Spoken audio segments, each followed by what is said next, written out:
Hello YouTube, my name is uidsea and today we are in my top 5 favorite roguelikes.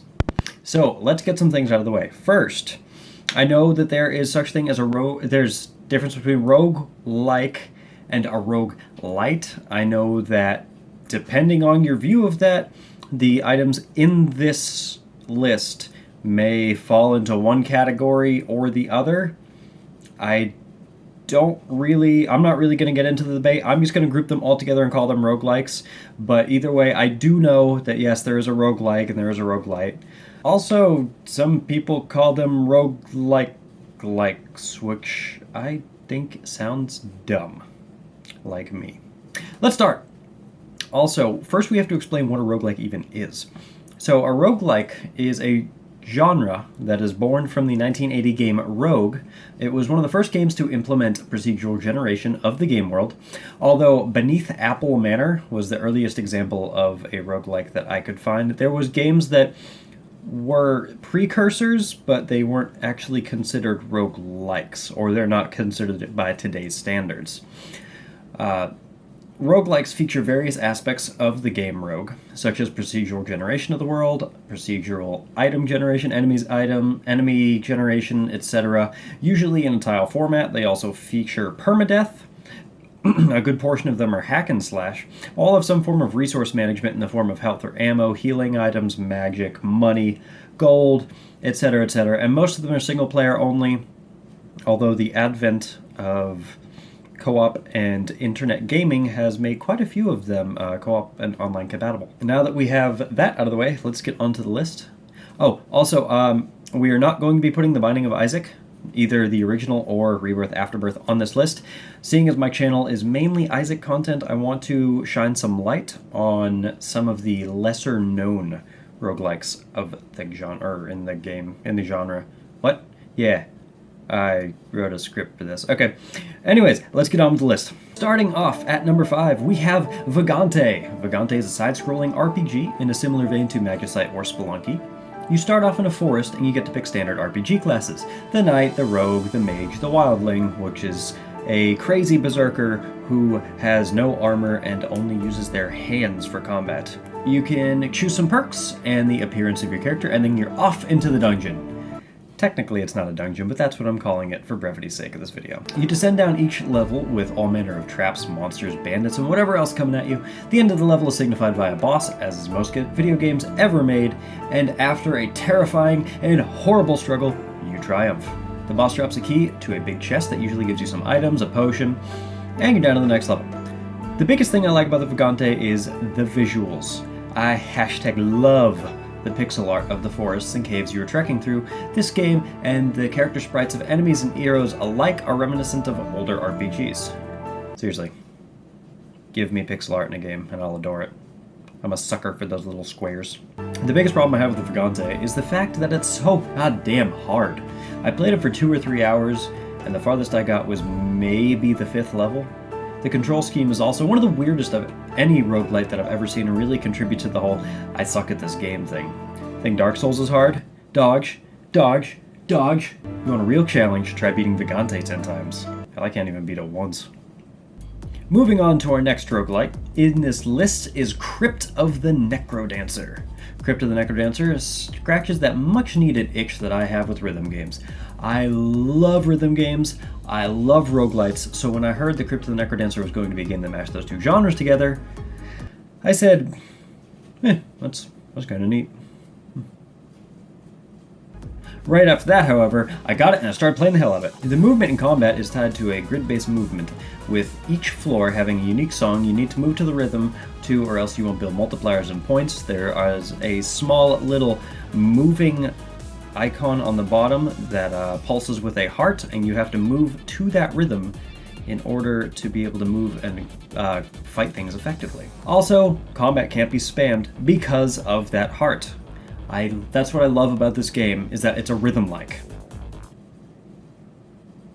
Oh my god. I just invented a genre. Actually, no, this game already invented the genre. Speaking of movement, you can even play this game if a dance pad... Well, fudge. Speaking of the movement, you can even play this game with a dance pad if you have one lying around. I did, but had no idea how to connect it to my computer, so that was a bust. It's also able to be played with a keyboard or controller, so fear not! The gameplay is really satisfying, and you get to go dungeon crawling in a disco-light-fueled, music-filled fervor, and it really is hard to not get into the rhythm of the game. You crawl down floor after floor all the while finding singing shopkeepers, loaded secret rooms, and many other fun secrets. At the end of each level, you need to defeat a mini-boss, with every few levels revealing a full floor boss, and their own patterns to each. Truth be told, I've only fought the Coral Rift so far, but the gameplay makes it such a fun fight. That's the biggest thing about this game, in my opinion. There isn't anything I haven't liked about Crypt of the Necrodancer yet. It's just a fun game, straight up. Getting off beat can be a little annoying, but the enemies, level design, and music just makes it a great experience. I love it. Now, most of the games on this list can be described as a roguelike, or a roguelike, which still sounds dumb. Tales of Maj'Eyal, or Tome, however, really harkens back to the old ASCII RPGs like Adam and DCSS. Tome's gameplay is a grid-based movement and combat system with you building a traditional RPG character every run. However, you have the ability in standard difficulty to save your run and pick up where you left off. That's not what roguelikes are about. We're going for permadeath! And we're dying. Every time. The biggest thing about this RPG that I had a hard time getting into initially is that it's a true-to-genre RPG. I wasn't used to grid-based combat and actual tactical approaches to the game. I've only ever played games with real-time combat where you had room for error and mistake, but in Tome, combat is usually precise and punishing. Now, I'm obviously speaking from experience here, or lack thereof. I'm sure people with many more hours in the game have a much better time with it, but Tome is one of those games where you need to be patient and learn all you can. You will die again and again, but each time you'll gain just a bit more knowledge on how to tackle certain enemies or situations. I do love the customization of this game, though. You have 7 initial classes and a staggering 25 different classes to unlock. You also have access to many different races and talents every run that really makes it feel like you're building a memorable character in an RPG such as D&D. Overall, Tome is a really fun game that scratches the itch to make and play an expansive campaign in the vein of D&D. It's all procedurally generated, of course, so no 2 runs will be the same. There's quite a big learning curve when you're initially jumping into the game that can definitely overwhelm and put off someone in the game. At least that's what happened to me when I first fired up. The hell am I doing? What is all this? Who am I? Number 2 on this list is probably the newest roguelike on this list, and was initially a demo of the game that was put up on GameJolt. Dungeon Souls comes in at number 2 because it's ridiculously fun to play. You start off reviving into one of 10 dead champions, and you go through each level activating marks that spawn a wave of enemies. After all are activated, a countdown starts, and if you don't get to the portal in that level, the Redeemer will spawn.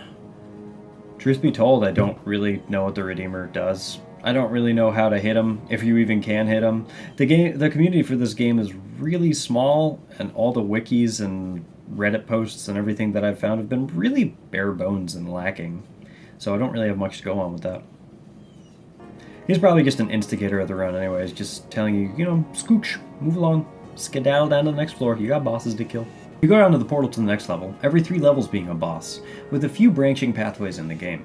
The game's story is told mainly through secrets, such as beating Merlin in the Forbidden Library. After the fight, you go to a small room that gives you access to a few books that tells you that someone named Selena is trying to take over the overworld or some such thing like that. I've only found it once, and like a dingus, I wasn't paying too much attention. I was too busy with the allure of loot and gold. In any case, Dungeon Souls is a lot of fun with its frantic combat and interesting character design, making a game that I keep coming back to and hopefully one day beating. Hopefully. One day. There are a lot of games that are included in the roguelike genre nowadays, and obviously they can't all be my favorite. Well, I mean, they could, but it'd make for a terrible list, wouldn't it? Anyway, to name a few that I like and have played on this channel over the past few years is FTL, Rogue Legacy, Enter the Gungeon, Nuclear Throne, Spelunky, Death State, and many, many more. They may not be my favorite roguelikes, but that doesn't mean they aren't great games. I've personally dumped hours into almost every roguelike I can get my hands on, and there really aren't any games in the genre I would stay clear of. Except maybe Gungeon. I don't know. I have a love-hate relationship with that game. I'm terrible at it, but I like it, but I hate it. My number one favorite roguelike of the genre is Risk of Rain. Yes, Risk of Rain is actually the first roguelite I ever played, even before Isaac or Spelunky. Risk of Rain's been out for a while. I'm sure many of you have heard of it, but let's go over it anyways. That's why I'm making this video. Risk of Rain is another side-scrolling pixely roguelike, where you start off choosing one of 12 classes and jump down onto an alien planet, fighting all manner of indigenous creature, all the while looking for a teleporter that'll whisk you away to the next level, only to do the same. You can find various chests and shrines that act as a dice roll, sometimes giving you items, sometimes giving you XP, sometimes taking your money and laughing at your misfortune.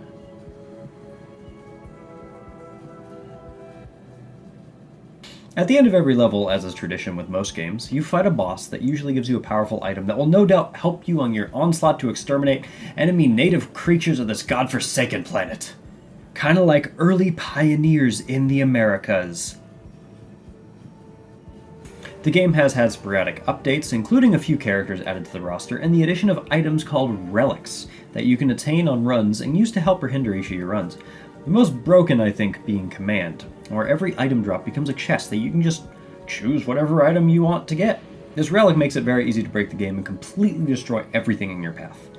You get to use advanced technology to annihilate these poor creatures on this planet that had the misfortune to have you land on. We really are like the pioneers of old. On the second to last level, you have the option to continue to the final level and beat Providence, the captain of the ship that you crash landed on. Or you can go back to the first level with increased enemies and all your items, essentially looping around. You can loop the levels indefinitely, with people putting many hours into looped runs, eventually becoming so powerful that you literally can't die. Seriously, you're so goddamn powerful, things start dying off screen. At least, that happens if you're cheap like me and stack hundreds and hundreds of barbed wire to make a all-encompassing death field of the level. Yay for being cheap! I probably put about 200 hours in Risk of Rain, and with good reason. It's just a fun game. It's a game you can jump in and mindlessly kill things, and the best part of all, it has co-op. Yes, both local and online co-op. You can play with your friends and create a native hunting party, and wipe out everything in your path on a quest to... Well, there really isn't much to do after you beat Providence. It gives you a little cutscene where your character flies off into space, going to your next planet, your next conquest, your next victory. Alright guys, so that was my top 5 favorite roguelikes of the genre. Like I said, roguelike versus roguelite. Don't even say roguelike, that's ridiculous. It's also an enemy in Zelda, I think. The likes. Weird like bush things. So if you like this video and you want to see some more list videos like this, I'm going to be trying to do them somewhat regularly, and I need your help. You can subscribe to the channel and you can help our numbers grow and help us become even bigger in an all-encompassing path to take over YouTube. Pewds, I'm coming for you. And if you have any suggestions that you'd like to see as well, also let me know what your favorite roguelike is. Put that down in the comments down there. Down there. I usually read them. Usually. But yeah, let me know what your favorite roguelikes are. Let me know if you agree with this list, if you disagree with this list. Actually, don't let me know if you disagree with this list. Just tell me if you agree. Criticism hurts. No, so yeah, thanks for watching. And if you want to see some more lists like this in the future, don't forget to subscribe. I put out new videos every day, mainly gameplay videos, Isaac, other roguelikes, whatever else I feel like playing. Yeah. And anyways, I will see you in the next video. Bye-bye!